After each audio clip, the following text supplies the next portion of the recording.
Assalamualaikum warahmatullahi wabarakatuh. Kehidupan Nabi Muhammad SAW dan keluarga termasuk sederhana. Walaupun bisa saja memiliki harta yang banyak dari perdagangan, tetapi Rasulullah SAW lebih menyukai zuhud, sebab beliau lebih mengutamakan kebutuhan umat dan kemaslahatan Islam. Namun sebelum kita bahas lebih lanjut, jangan lupa untuk sukai video ini dan tekan tombol subscribe untuk mendapatkan video-video terbaru dari channel Tinta Mahabbah. Terima kasih. Pada suatu hari, Rasulullah SAW keluar bersama sahabat-sahabat beliau. Di antara salah satunya adalah Ali bin Abi Thalib radhiyallahu anhu. Tiba-tiba datang menemui Rasulullah SAW seorang badui dengan mengendarai seekor kuda. Lalu ia menghampiri dan mendekat seraya berkata, "Ya Rasulullah, di kampung itu ada sekumpulan manusia yang sudah memeluk agama Islam, dengan mengatakan bahwa jika memeluk Islam, mereka akan mendapat rahmat dan rezeki dari Allah Subhanahu wa Ta'ala. Tetapi sesudah mereka semua memeluk Islam, maka terjadilah musim kemarau yang berkepanjangan, sehingga mereka ditimpa kelaparan dan kehausan. Saya khawatir ya Rasulullah, jika mereka kembali kufur meninggalkan Islam, karena mereka memeluk Islam juga karena soal perut. Saya menginginkan engkau mengirimkan bantuan kepada mereka untuk mengatasi bahaya kelaparan yang menimpa mereka itu." Mendengar keterangan itu, Rasulullah SAW lalu memandang Ali bin Abi Thalib radhiyallahu anhu. Ali radhiyallahu an mengerti maksud pandangan itu. Kemudian Ali radhiyallahu an berkata, "Ya Rasulullah, tidak ada lagi bahan makanan pada kita untuk membantu mereka." Zaid bin San'ah, seorang pendeta Yahudi yang turut mendengarkan laporan orang Badui dan jawaban Ali bin Abi Thalib radhiyallahu anhu, lalu mendekatlah ia kepada Rasulullah SAW dan berkata, "Wahai Rasulullah, kalau engkau suka, akan saya belikan kurma yang baik, lalu kurma itu dapat engkau beli dariku dengan hutang dan dengan perjanjian." Berkata Rasulullah SAW, "Jangan dibelikan kurma itu, sekiranya kau berharap aku berhutang kepadamu. Tetapi belilah kurma itu dan berilah kami pinjaman dari engkau." "Baiklah," jawab Zaid bin San'ah, seorang pendeta Yahudi itu. Zaid bin San'ah kemudian membeli buah kurma yang kualitas terbaik, lalu menyerahkan kepada Rasulullah SAW dengan perjanjian-perjanjian tertentu, dan akan dibayar kembali dalam jangka waktu yang tertentu pula. Kemudian Rasulullah SAW menerima kurma itu, lalu diserahkan kepada orang Badui untuk dibagikan kepada penduduk kampung yang ditimpa bencana itu. Sebagian masyarakat mengenal Zaid tidak hanya sebagai pedagang, tetapi juga ahli kitab. Dia pakar Taurat, sehingga amat dihormati kaum Yahudi di Madinah. Walaupun mengetahui kabar kenabian Rasulullah SAW, sebagaimana dinubuatkan Taurat dan Injil, Zaid enggan menyatakan Islam. Hari demi hari berlalu. Nabi SAW suatu waktu memimpin majelis ilmu di Masjid Nabawi. Rumah ibadah itu penuh sesak oleh para sahabat yang dengan penuh perhatian menyimak ceramah Rasulullah SAW. Tiba-tiba datanglah Zaid bin San'ah melalui pintu masjid. Dia lantas meminta celah agar bisa sampai ke saf terdepan. Banyak kaum muslimin di sana belum mengetahui siapa pria yang tampaknya sedang terburu-buru itu. Bukannya langsung duduk, Zaid yang kini sudah di saf terdepan justru berdiri tepat di belakang Rasulullah SAW. Dia lalu menarik kain serban Nabi SAW yang melingkar di lehernya, sehingga beliau seketika tercekik.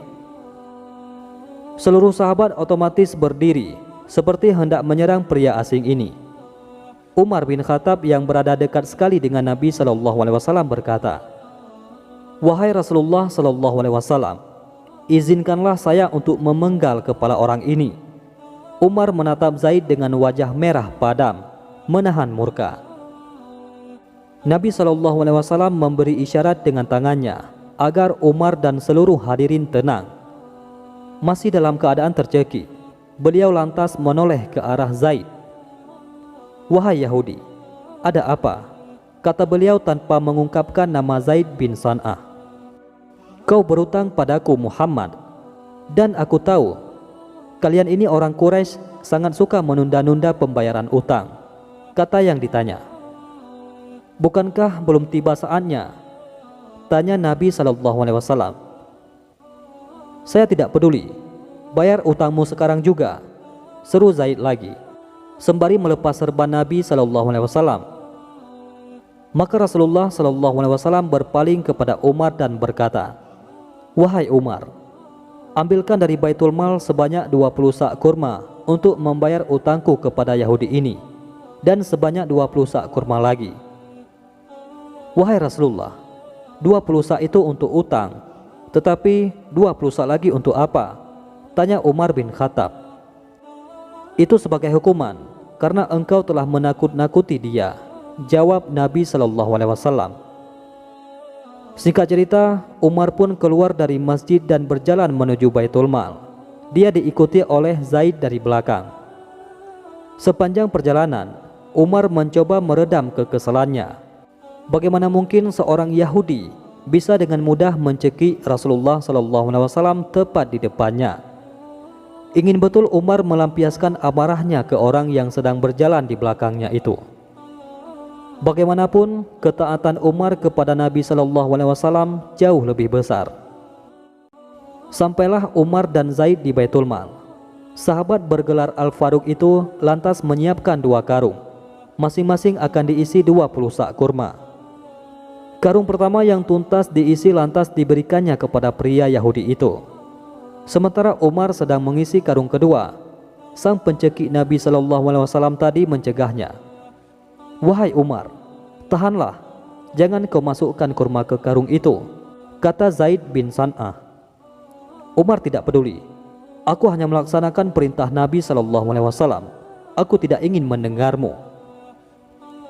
"Wahai Umar, apakah kau tidak mengenal saya?" "Saya tidak peduli," jawab Umar dengan ketus. "Saya adalah Zaid bin San'ah." Mendengarnya, Umar seketika terkejut, kemudian berdiri menghadapnya. "Apakah benar kamu Zaid bin San'ah, Zaid yang pendeta Yahudi, ahli Taurat?" tanya Umar setengah tak percaya. "Benar, akulah Zaid bin San'ah," jawab si Yahudi dengan tenang. Bukankah kau tahu bahwa Muhammad adalah utusan Allah?" tanya Umar lagi. "Benar, aku mengetahuinya. Tapi coba engkau pikir, wahai Umar, bagaimana mungkin aku nekat mencekik dirinya di depan kalian, umat Islam yang mengimaninya sebagai nabi? Bahkan aku melakukannya seorang diri dan di dalam masjid kalian. Apa engkau pikir aku sudah gila?" ujar Zaid bin San'ah. "Mengapa kau melakukannya?" tanya Umar bin Khattab. "Sungguh, sebelum tadi aku datang ke masjid kalian, aku telah mendapati tanda-tanda kenabian pada diri Muhammad. Hampir seluruh tanda-tanda itu ada padanya. Hanya saja masih ada satu tanda yang belum tampak jelas bagiku, yakni bahwa kasih sayangnya mengalahkan rasa amarahnya," jelas Zaid bin San'ah. "Maka dari itu, aku nekat melakukan hal tadi. Aku tahu utang Muhammad belum jatuh temponya. Aku sengaja memancing emosi Muhammad dan kalian para sahabatnya. Aku sudah bertekad mempertaruhkan nyawaku hanya untuk membuktikan kebenarannya. Adakah tanda kenabian yang terakhir itu pada diri Muhammad? Dan kini aku percaya, ternyata benar kasih sayang beliau mengalahkan amarahnya. Dan sekarang aku telah membuktikannya. Aku bersaksi kepadamu, wahai Umar, bahwa Allah sebagai Rabbku, Islam sebagai agamaku, dan Muhammad sebagai nabiku. Dan aku bersaksi kepadamu bahwa aku telah menyedekahkan sebagian hartaku untuk umat Muhammad." Umar radhiyallahu anhu berkata, "Untuk sebagian umat Muhammad SAW saja, apa maksudmu? Sebab hartamu tidak akan cukup untuk dibagikan kepada seluruh umat Muhammad." Zaid berkata, "Ya, untuk sebagian umat Muhammad." Zaid kemudian kembali menemui Rasulullah SAW dan menyatakan kalimat syahadat, "Asyhadu an la ilaha illallah wa asyhadu anna Muhammadar Rasulullah. Ia beriman dan membenarkan Rasulullah sallallahu alaihi wasallam. Wallahu a'lam bisawab. Mudah-mudahan kisah ini bermanfaat bagi kita semua. Assalamualaikum warahmatullahi wabarakatuh.